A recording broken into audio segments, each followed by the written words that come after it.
Alors, je suis le père Mathieu Ray, directeur éditorial de Radio Maria France, prêtre du diocèse de Fréjus-Toulon dans le sud de la France, donc au service de la mission de Radio Maria depuis maintenant plusieurs années. Ok. Et quel est votre objectif de votre visite ici au Rwanda? Alors, je viens avec joie la deuxième fois au Rwanda. La première fois, c'était il y a 3 ans, juste avant les confinements et tout ça.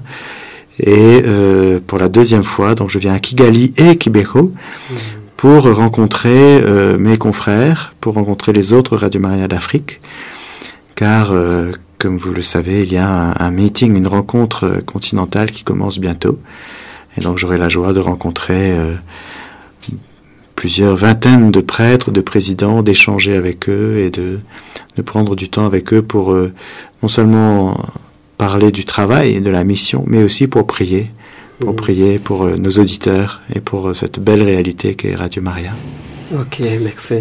J'aimerais vous demander sur ce qui concerne le volontariat à Radio Maria.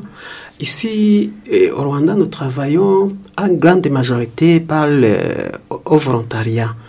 82% de notre personnes qui interviennent dans le programme sont des volontaires. Est-ce le même cas que chez vous?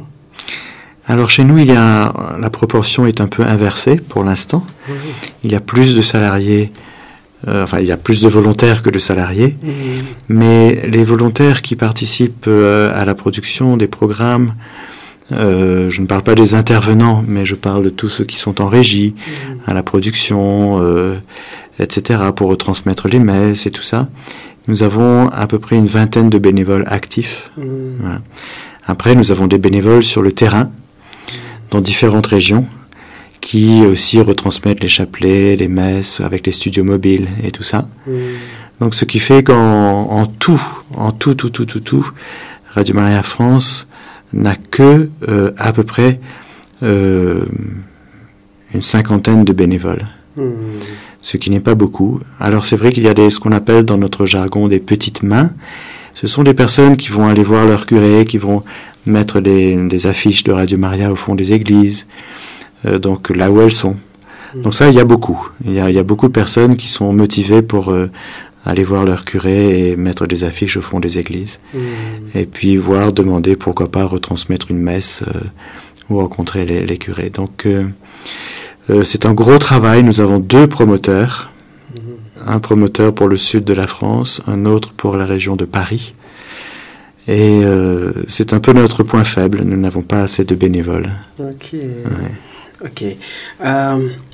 Radio Maria travaille, s'autofinance par les dons de ses auditeurs. Donc, on vous a expliqué comment Radio Maria Rwanda, l'année passée, a pu arriver à la satisfaction 100%. Alors, c'est comme chez vous, ça se fait aussi, les chrétiens soutiennent bien votre radio, ou bien c'est la différence que notre situation? Alors, nous avons une base d'auditeurs qui est très fidèle et qui aime beaucoup Radio Maria et qui soutient régulièrement Radio Maria. Malheureusement, cette base de fidèles ne suffit pas et nous avons besoin de l'aide aussi des personnes qui ont beaucoup de moyens. Et nous n'avons pas assez de personnes, il y a beaucoup de personnes qui ont beaucoup de moyens, nous sommes dans des pays riches, mais malheureusement, nous n'arrivons pas à trouver des donateurs qui pourraient aider, j'allais dire copieusement, Radio Maria pour que nous arrivions enfin à l'autonomie. C'est notre objectif parce qu'en 2023, Radio Maria France a 25 ans et nous nous disons que c'est vraiment l'année au cours de laquelle nous devons arriver comme vous à l'autonomie. Et donc les auditeurs fidèles ont compris et comprennent de plus en plus l'importance de rester réguliers dans leur aide, dans leur soutien financier. Ce sont des gens qui aiment déjà Radio Maria et qui sont prêts à rester à fond avec nous. Mais par rapport au nombre, au coût nécessaire pour la mission, cela n'est pas suffisant. Et donc nous avons encore un gros effort à fournir et nous espérons que cette année 2023 marquera ce passage à la vie adulte pour Radio Maria France. Ok. Oui, oui. Vous avez dit que quelquefois vous connectez Radio Maria France à Kibeho. Oui. Yes. Est-ce que la Terre Sainte de Kibeho est connue dans votre pays, comme nous connaissons aussi des lieux sacrés comme le Fatima, comme d'autres lieux dans l'Europe? Alors, je pense que justement, Radio Maria France a un rôle à jouer pour faire connaître et aimer de plus en plus Marie, la mère du Verbe de Kibeho, parce que justement tous les mardis nous retransmettons le chapelet, Notre-Dame des Sept Douleurs, et nous avons aussi des programmes avec les prêtres directeurs des différentes radios Maria d'Afrique, et donc nous essayons de faire ce qu'il faut. En France, pour aujourd'hui, Lourdes évidemment très très très connue.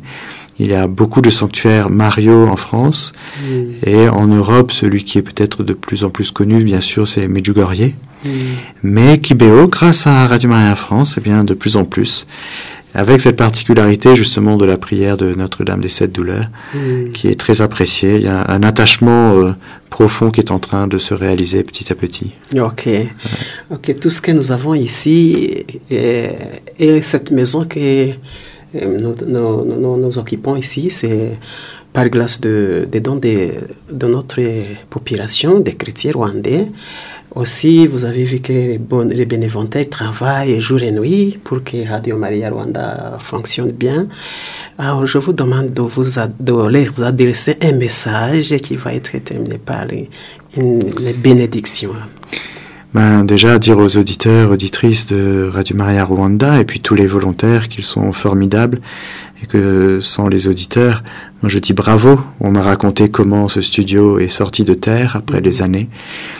Et donc, je suis vraiment époustouflé de voir cet amour avec lequel les auditeurs ont compris que c'était leur radio, et de voir tous les volontaires qui donnent de leur temps pour justement faire vivre la spiritualité, la vie spirituelle dans le cœur des gens, à travers le petit service du jour ou de la semaine, et bien leur dire vraiment un grand merci. Vous êtes vraiment un exemple. Cela peut paraître un peu bizarre, mais vous êtes un exemple pour nous, pays européens, riches, qui est dans le confort, mais qui finalement s'installe, et peut-être un peu trop installé, tout seul chez soi avec son confort, mais qui ne se donne plus et qui ne donne plus. Et du coup, qui est un peu moins dans la joie. Et donc, vous êtes un exemple pour nous, et vraiment, merci pour tout ce que vous faites. Et je vous donne bien sûr la bénédiction du Seigneur avec plaisir, avec joie. Que le Seigneur Tout-Puissant vous bénisse, le Père, le Fils et le Saint-Esprit. Amen. Amen. Nous vous souhaitons bon séjour au Rwanda. Merci beaucoup pour votre accueil rwandais qui est très chaleureux, très aimable. Merci. Merci aussi.